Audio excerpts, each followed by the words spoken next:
Addiction can take place quickly. And it can lead to a devastating life. Started using when I was 14, and I started with marijuana and partying all the time and finding pills at parties, and then pills got too expensive and I pretty much went straight to heroin. Using drugs in high school, it started off as just a way to fit in. I got started using out of sheer curiosity, seeing other friends doing drugs of different sorts and types. I wanted to fit in somewhat and do what they were doing, especially with older kids. So I started smoking weed and drinking alcohol, and as I got older, things escalated and I began using other drugs of harder form.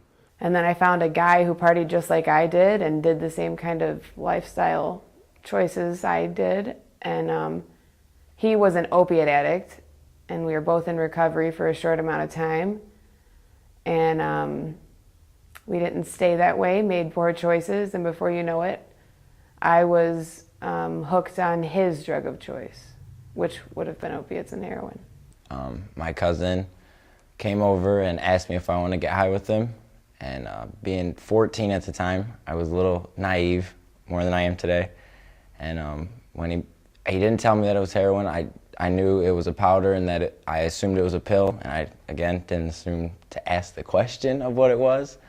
I tried it, I snorted a line, and the second I felt it, I was addicted to heroin, full blown. I told my cousin out loud that I wanted to do heroin every day for the rest of my life.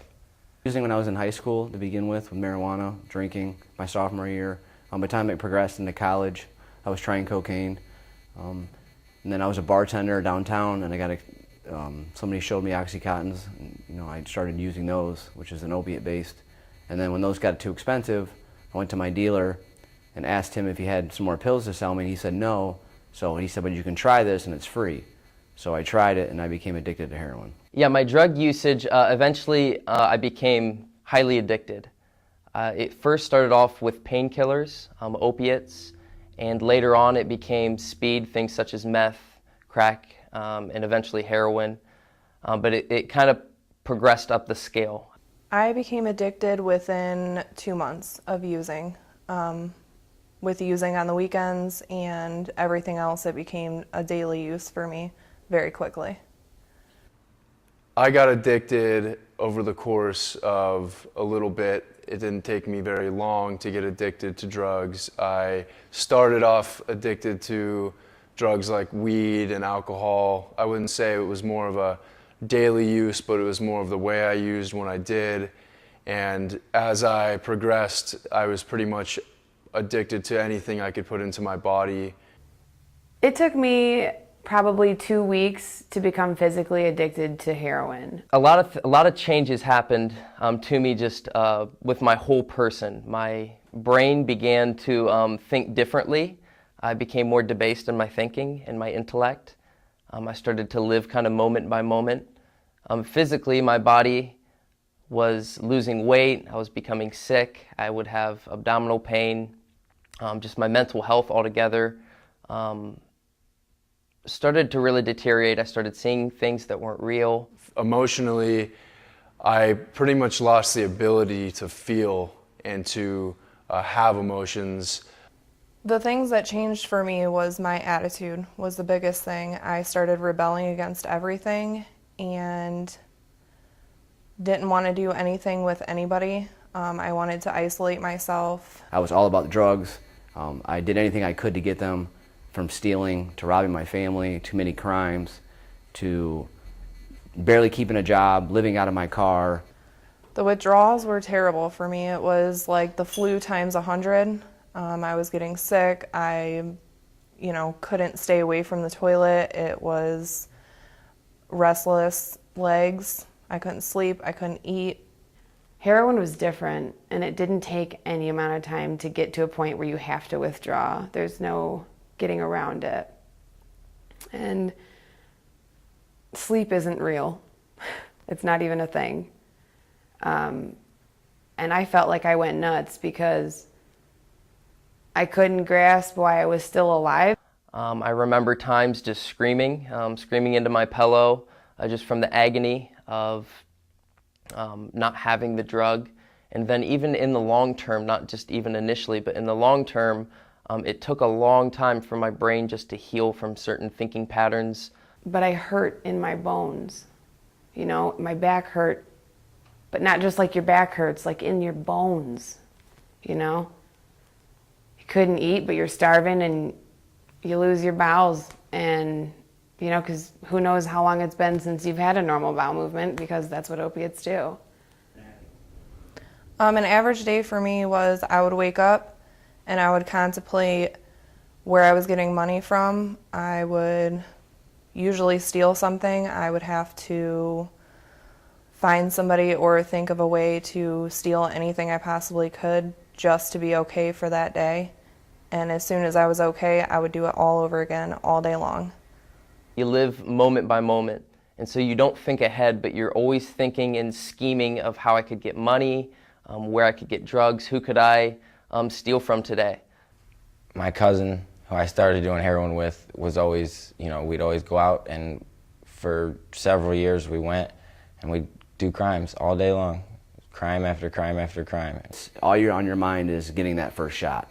So in that process, I would have to either hustle somebody for some money, go out and commit a crime, or manipulate my family somehow to enable me to get me money, lie to a friend or a family member or cousin to somehow get the money going so I could get well, and then continue on that process the rest of the day to keep stealing, robbing, cheating, whatever I could do to continue getting high. My turning point was I got in trouble with the law, and it was my first time being in trouble with the law, and I ended up going to prison.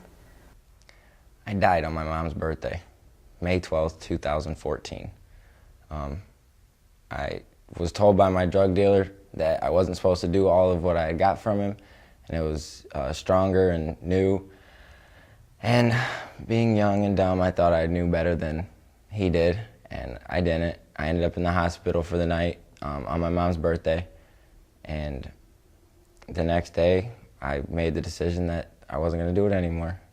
I went back on my word for not doing it the rest of my life. And after the second overdose, I realized the first thing I said to the gentleman I was with was, "Are we out?"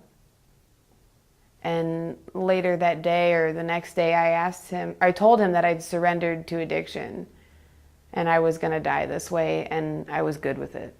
Whatever the junkie lifestyle had in store for me, I was down, you know? And then like 2 weeks later, I could see people's faces and hear their voices, and it was like something just came down and touched me on the head. You're gonna die, and I mean it. What are you gonna do? The thing that turned me around and led me to recovery was really taking into perspective where my life had gone in terms of my relationships with my family, my old friends, the people that loved me and supported me the most. And more than anything, I would say the lack of love I had for myself. I hated myself, I hated my life, I was suicidal. What's helped me most in recovery has to be the support group I have around me. I have some of the most amazing friends and people around me that growing up or while I was addicted to heroin, I didn't even know these kind of people existed. So The best help for me is, you know, doing my 12-step program and contacting women and having a circle of women to count on. You know, men too, but mostly for me it's women. Being able to contact them no matter what and being able to share what's really going on in my life. For me, the most beautiful part of recovery is I have an awareness of myself, and it's real. And there's this unity amongst us, people in recovery that really live a recovered lifestyle. We're brothers and sisters fighting a fight. You know? I think the first thing that I would say to anybody who's contemplating on using is focus on what you want in life, because it doesn't matter whether you pick up once or twice, you could immediately become addicted to it, and it's not something that you can stop right away. I know a lot of the times people want to use because their friends are using, and sometimes it looks attractive, and you might even be popular if you do use drugs, but it's not worth it in the end. It is a lie, and it will not only strip you from your family and your hobbies, but it'll eventually take your life.